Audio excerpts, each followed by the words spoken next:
Hi hello అందరికీ నమస్కారం. Emotional quotes and devotional notes ఛానల్‌కు స్వాగతం. నేను మీ స్వప్న.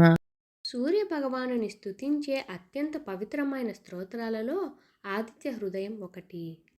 రామాయణంలోని యుద్ధకాండలో రావణునితో జరిగిన భీకర యుద్ధ సమయంలో శ్రీరాముడు కొంత అలసటకు గురి అయ్యారట.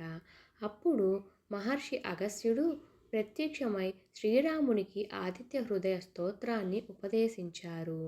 అగస్త్య మహర్షి ఇలా చెప్పారు: ఓ రామ, ఈ ఆదిత్య హృదయాన్ని భక్తితో పారాయణం చేస్తే శత్రువులపై విజయం, ధైర్యం, శక్తి, విజయలక్ష్మి లభిస్తాయి.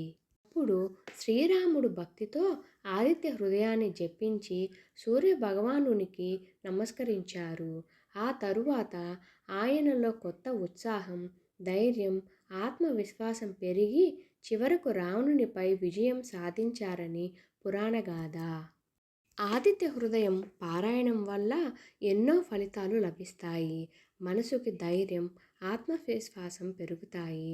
ప్రతికూల ఆలోచనలు తగ్గి సానుకూల దృక్పథంతో భక్తి, ఏకాగ్రత అభివృద్ధి చెందుతాయి. జీవితంలో సవాళ్లను ఎదుర్కొనే మానసిక బలం లభిస్తుందట. భగవానుని అనుగ్రహం కూడా లభిస్తుందని భక్తులు విశ్వసిస్తారు. ఆదిత్య హృదయాన్ని ముఖ్యంగా ప్రతిరోజు ఉదయం సూర్యోదయం తరువాత లేదా ఆదివారం రోజున, రథసప్తమి సందర్భంలో లేదా ముఖ్యమైన పనులు ప్రారంభించే ముందు భక్తితో పారాయణం చేయవచ్చును. ఆదిత్య హృదయం యొక్క ముఖ్య సందేశం ఏమిటనగా, జీవితంలో ఎన్ని కష్టాలు వచ్చినా విశ్వాసం మరియు ధైర్యంతో ముందుకు సాగితే విజయం తప్పకుండా లభిస్తుంది. ఆదిత్య హృదయం పుణ్యం సర్వశత్రు వినాశనం అని రామాయణంలో వర్ణించబడింది.